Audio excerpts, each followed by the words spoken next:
Meron tayong EDB 150 rito na hagok problem, no? Humahagok siya kapag high RPM.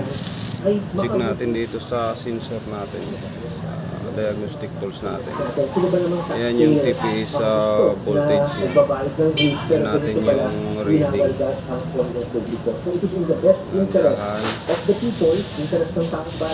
Na malutap yung mga problema ng korupsyon at managot yung mga umaabot sa pwesto. Okay.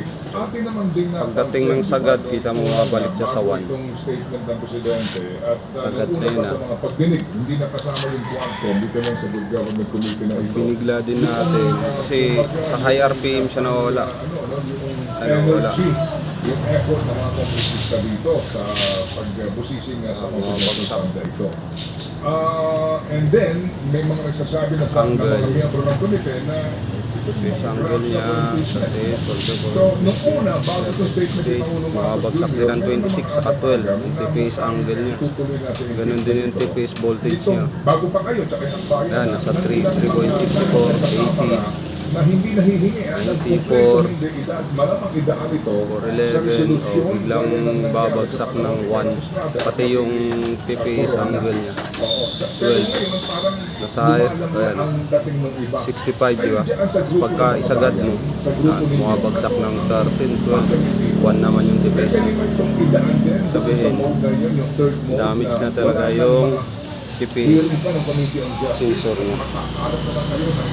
106 signatures para sa Dito, impeaching the Vice President at agad na mag-submit ng articles of impeachment in the Senate. TPS angle sa TPS voltage. Wala pagka high RPM. Kaya nung mahagok siya pagdating high RPM. Hindi, either pagka binigla mong i-accelerate, humahagok siya. So, papalit tayo ng TPS. Meron na tayong nakuha ang TPS. Palit natin dyan si ito. Palitin natin kay MTRT. Diretso sa Senado bago matapos ang taon.